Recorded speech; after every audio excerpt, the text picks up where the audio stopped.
बिस्मिल्लाहिर्रहमानिर्रहीम। अस्सलाम वालेकुम dear students. Active and passive voice के हवाले से आज का हमारा सेशन नंबर 4। कुछ चीज़ें हम पहले पढ़ चुके हैं, उनको थोड़ा सा आपको रिमाइंड करवा के मज़ीद आगे जो है वो बढ़ते हैं। आपने पहले लेक्चर इसी तरह तरतीब से जो है वो लेते रहने हैं, तो आपको फिर एक्टिव एंड पैसिव वॉइस का क्वेश्चन जो है वो बोर्ड के पेपर में हल करने में कोई दुश्वारी नहीं होगी इंशाअल्लाह। एक्टिव वॉइस से पैसिव वॉइस बनाते हुए जो चेंजेस हम करते हैं, मैं उनको एक बार फिर से रिवाइज़ कर देता हूँ, जो पिछले लेक्चर में भी मैंने रिवाइज़ की हैं, ताकि आपको रिमाइंड हो जाएं थोड़ी सी बातें सारी। फिर जो है वो आज का टॉपिक आपके साथ शेयर करता हूँ। जब हम एक्टिव वॉइस सेंटेंस को पैसिव वॉइस में तब्दील करते हैं, तो 2, 3 या 4 चेंजेस जो हम करते हैं सेंटेंस के अंदर। सबसे पहला काम हम क्या करते हैं, सब्जेक्ट और ऑब्जेक्ट की आपस में जगह चेंज कर देते हैं। Subject and object are interchanged, यानी एक्टिव वॉइस सेंटेंस के अंदर जो सब्जेक्ट होता है, जब उसको पैसिव वॉइस में चेंज करते हैं तो वो ऑब्जेक्ट बन जाता है, और एक्टिव वॉइस के अंदर जो पहले ऑब्जेक्ट था उसको हम सब्जेक्ट के तौर पे यूज़ करते हैं, यानी उनकी आपस में जगह जो है वो तब्दील कर देते हैं। दूसरी चेंज हम ये करते हैं कि एक्टिव वॉइस सेंटेंस जिस मर्जी टेंस का हो, उसमें जो भी फॉर्म यूज़ की गई हो, जब हम उसको पैसिव वॉइस बनाते हैं तो हमेशा ये बात आपने याद रखनी है, पैसिव वॉइस में हमेशा थर्ड फॉर्म यूज़ की जाती है। यानी किसी भी टेंस का सेंटेंस हो, उसमें कोई सी भी फॉर्म यूज़ की गई हो, पहली की गई हो, दूसरी फॉर्म यूज़ की गई हो, पहले से ऑलरेडी तीसरी हो, या आईएनजी वाली फॉर्म यूज़ की गई हो, जब उसको हम पैसिव वॉइस में तब्दील करेंगे तो पैसिव वॉइस में सिर्फ और सिर्फ थर्ड फॉर्म ही यूज़ होगी। ये याद रखना है आपने। ये वो दोनों चेंजेस हैं जो हर टेंस के सेंटेंस में हमने करनी होती है। नंबर 3, अब जब हमने उनकी जगह चेंज कर ली, सब्जेक्ट को ऑब्जेक्ट में बदल लिया, ऑब्जेक्ट को सब्जेक्ट में बदल लिया, तो जो नया हमने ऑब्जेक्ट बनाया है, जो पहले सब्जेक्ट था, उससे पहले हमने वर्ड यूज़ करना होता है। बाय मोस्टली यूज़ होता है, लेकिन कभी कभार जो है वो मैंने पिछले लेक्चर में आपको बताया भी था, विद भी यूज़ हो जाता है, टू भी यूज़ हो जाता है, लेकिन मोस्टली बाय यूज़ होता है, तो बाय का इस्तेमाल करना है। और चौथी चेंज जो है वो ऐसी चेंज है जो कि हर टेंस में अलग अलग है। ऊपर वाली तीनों चेंजेस ऐसी हैं जो हर टेंस का सेंटेंस जो है उसको एक्टिव से पैसिव वॉइस में तब्दील करते हुए हम उसको करते हैं। लेकिन चौथी जो चेंज है वो हर टेंस के हिसाब से अलग होती है। वो क्या है, helping verb is used according to the tense, यानी हर टेंस में हमने हेल्पिंग वर्ब है वो अलग से यूज़ करना है। यही चेंज जो है, जो चौथी, जो हर टेंस की अलग अलग पहचान रखेगी, उसके बारे में आज हमने बात करनी है। उसके बारे में बात करते हैं। आज हम बात करेंगे एक्टिव एंड पैसिव वॉइस जो है वो प्रेजेंट इंडेफिनिट टेंस के हवाले से, जिसको हम सिंपल प्रेजेंट टेंस भी कह देते हैं, सिंपल प्रेजेंट या प्रेजेंट इंडेफिनिट टेंस कहते हैं।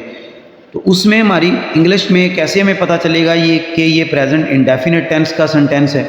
मोस्टली उसमें जब थर्ड पर्सन सिंगुलर उसका सब्जेक्ट होगा, जैसे ही होता है, शी होता है, ठीक है, या कोई सिंगुलर नेम होता है, तो वर्ब की फॉर्म के साथ एस या ई एस लगा होता है, ये उसकी पहचान होती है। या फिर फर्स्ट फॉर्म वैसे ही यूज़ हुई होती है जब आई सब्जेक्ट के तौर पे इस्तेमाल हुआ हो, या फिर वो सब्जेक्ट जो है वो सिंगुलर ना हो, प्लूरल हो। तो जब हमें ये अंदाज़ा हो जाएगा कि ये प्रेजेंट इंडेफिनिट टेंस का सेंटेंस है, तो उसको हम जब पैसिव वॉइस में तब्दील करेंगे तो बाकी चेंजेस के साथ साथ उसमें हमने हेल्पिंग वर्ब का इजाफा करना है जब हम उसको पैसिव वॉइस में तब्दील करेंगे।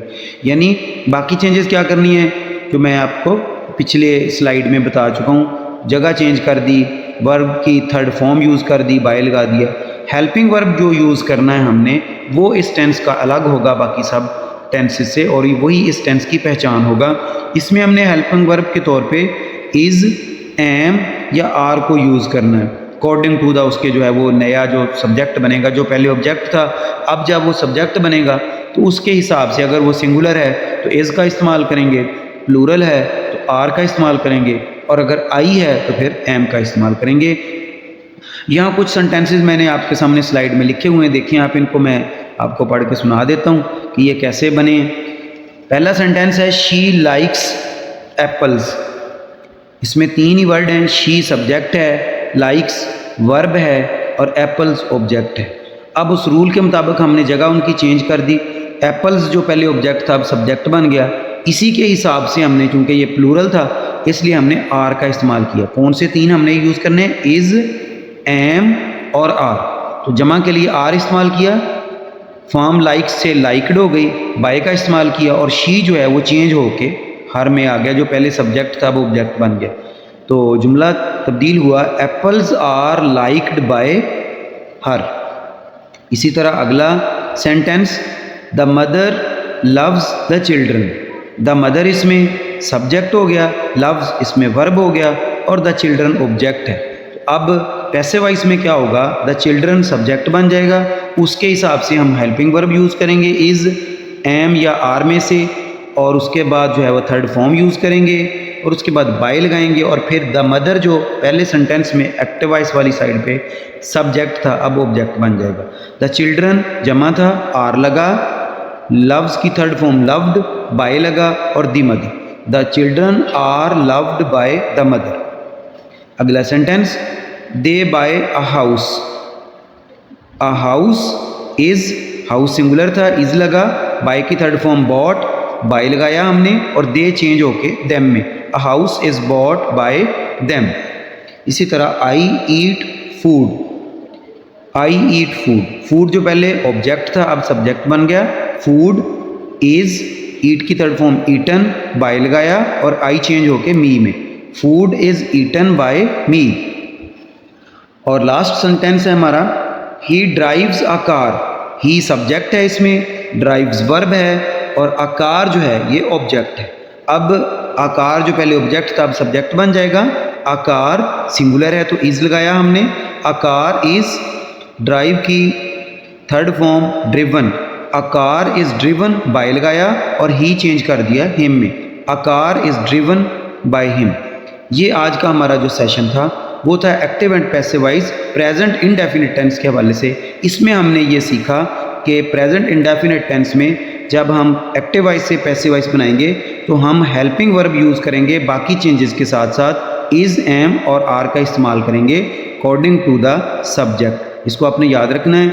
अगले सेशन में हम पास्ट इंडेफिनिट के बारे में बात करेंगे।